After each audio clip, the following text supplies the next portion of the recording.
ঘুমায়া যাব, আবার অন্যজনের যখন ঘুম আসবে সে অপরজনকে ডাকে দিবেন।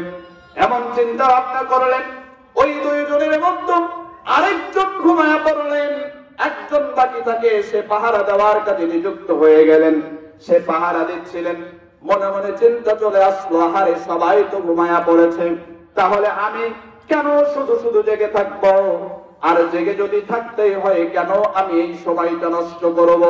আমি শুধু শুধু জেগে না থেকে বরং আমি নামাজে দাঁড়ায় যাব, এটাই হয়তো আমার জন্য ভালো হবে। জোরে বলেন সুবহানাল্লাহ। নামাজকে তিনি কত ভালোবাসেন। এই সাহাবী নামাজে দাঁড়ায় গেলেন, নামাজ পড়তে লাগলেন। নামাজ পড়তেছেন, দেখেন তারা নামাজের প্রতি তাদের কত ভালোবাসা। সাহাবী নামাজ পড়া শুরু করে দিলেন। এমন সময় কিছুক্ষণের মধ্যেই শত্রুপক্ষ ওই লোকটাকে বুঝতে পারছে না। শত্রুপক্ষ চিন্তা করলেন, এই মরুভূমির বুকে কে যেন একটা দাঁড়ায় আছে। আসলে ওটা মানুষ না গাছ, এটা তো বোঝা যায় না। দূর থেকে সে দেখতেছে, বুঝতে পারছে না। মানে নামাজে এতভাবে দাঁড়ায় আছে, এত দীর্ঘ সময় ধরে দাঁড়ায় আছে, ওই শত্রুপক্ষ বুঝতে পারছে না সত্যিকার অর্থে এটা কোনো মানুষ না গাছ, বোঝা যায় না। আর এটা বোঝার জন্য শত্রুপক্ষ একটা তীর মারলেন। জোরে বলেন কি মারলেন? এই শত্রুপক্ষের তীর নামাজি ব্যক্তির বাম পায়েতে লেগে গেলেন, বাম পায়ে তীর বিদ্ধ হয়ে গেল। সাহাবী নামাজ ছাড়ছেন না, নড়াচড়াও করছেন না। বিষাক্ত তীর এসে সাহাবীর বাম পায়ের মধ্যে বিদ্ধ হয়ে গেল। নামাজের অত এখনো নামাজ চলতেই আছে। এবার শত্রুপক্ষ চিন্তা করলেন, একটা তীর মারলাম, কোন সারা শব্দ পেলাম না। সে বুঝতেও পারছে না, এটা তো গাছের মতো দেখা যায় না, মানুষের মতোই লাগে। আর এটা নিশ্চিত হওয়ার জন্য শত্রু আর একটা তীর ওই সাহাবীর পায়ে নিক্ষিপ্ত করলেন। কয়টা তীর? একটা ছিল বাম পায়ে, পরের তীরটা এসে সাহাবীর ডান পায়ের মধ্যে বিদ্ধ হয়ে গেল। সাহাবী নামাজ ছেড়ে দিলেন না। সাহাবী নামাজ পড়তেই আছেন। শত্রুপক্ষ চিন্তা করতেছে, দুইটা তীর মেরেছি, বুঝতে পারি নাই, আর একটা তীর মারবো, যদি কোনো সারা শব্দ না পাই তাহলে বুঝতে পারবো এটা হয়তো মানুষ না। এবার শত্রুপক্ষ চূড়ান্ত সিদ্ধান্ত নিয়ে একটা দুইটা মারার পর তৃতীয় আর একটা তীর যখন ওই সাহাবীকে লক্ষ্য করে ছুড়ে মারলেন, এবার তীরটা এসে আবারও তার শরীরে বিদ্ধ হয়ে গেল। সাহাবী এবার চিন্তা করলেন, একটা তীর লেগেছে, দুইটা তীর লেগেছে, আমার সমস্যা হয় নাই, আর একটা তীর এসে আমার শরীরে লেগেছে।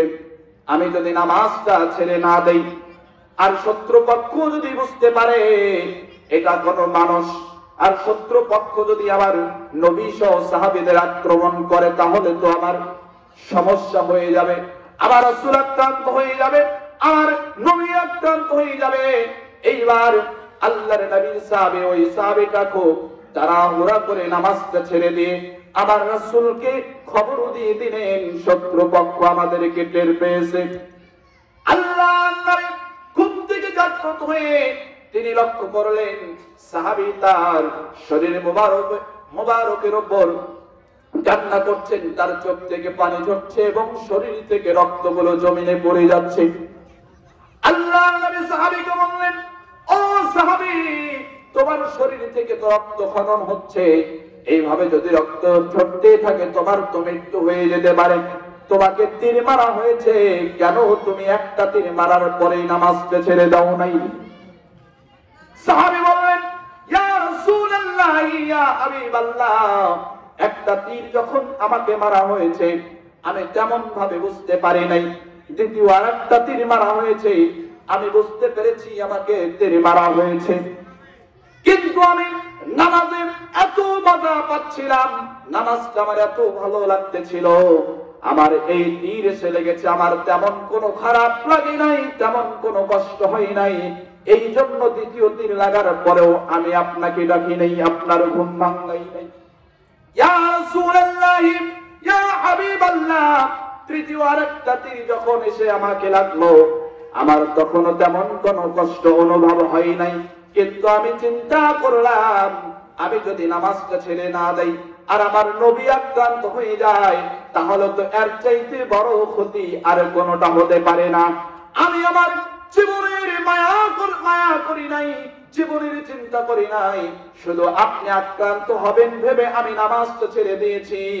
একটা না, দুইটা না, তিনটা না, এমন হাজারো তীর এসে যদি আমাকে শহীদ করে দিত, ইয়া রাসূলুল্লাহ, ইয়া হাবিবাল্লাহ, আমি নামাজে এত মজা পাচ্ছিলাম, এই নামাজ আমি জীবন গেলেও ছেড়ে দিতাম না। জোরে জোরে বলেন সুবহানাল্লাহ।